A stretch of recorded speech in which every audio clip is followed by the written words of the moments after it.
Akizungumza kwenye hafla ya uapisho wa katibu tawala wa wilaya ndogo Kojani iliyofanyika katika ukumbi wa mkutano wa Jamhuri Wete, mkuu huyo wa mkoa amemkabidhi majukumu 11 kwa mujibu wa sheria namba 8 ya mwaka 2018, sheria tawala za mikoa. Na jukumu la kumshauri kwa hekima mheshimiwa mkuu wa wilaya Wete, na huu ni wajibu wake ili kuona kwamba kazi zinakwenda vizuri. Na hapa lazima uelewe kwamba huyu ndio kiongozi wako, kwa hiyo una budi kuhakikisha kwamba unampa mashirikiano ya kila aina. Lakini pili, kusimamia sheria, miongozo na maagizo ya serikali katika utekelezaji wa majukumu yako uliopangiwa. Tatu, utakuwa ni afisa masuul wa usimamizi wa fedha za serikali katika ofisi yako ya wilaya ndogo Kojani.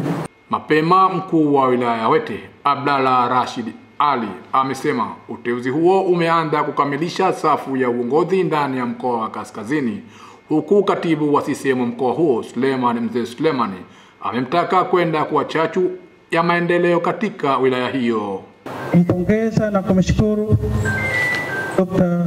Hussein Ali Mwinyi, Rais wa Zanzibar na mwenyekiti wa Baraza la Mapinduzi, kwa kutukamilishia safu yetu hii ya viongozi katika wilaya yetu hii ya Wete, na bila shaka na mkoa wa Kaskazini kwa jumla wake.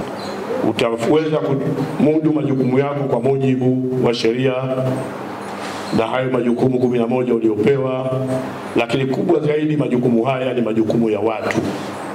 Kwa hiyo kazi kubwa na silaha yako kwenda kuishi vizuri na watu wa Kojani na kuhakikisha changamoto zao zinakuwa fursa kwako katika kuleta maendeleo na mabadiliko makubwa katika kisiwa chetu cha Kojani. Upande wake katibu tawala mpya Ali Manga Hamisi, ambaye amechukua nafasi ya aliyekuwa katibu tawala wa wilaya hiyo Makame Hamisi, aliyemaliza muda wake wa utumishi, amesema mashirikiano tu katika majukumu yangu haya mapya ambao kwa leo umeshanieleza hapa awali.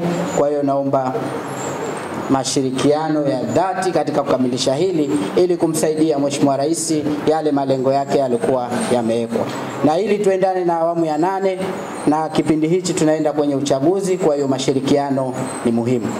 Nikiripoti kutoka mkoa wa Kaskazini Pemba, ni mimi Molde Hamisi.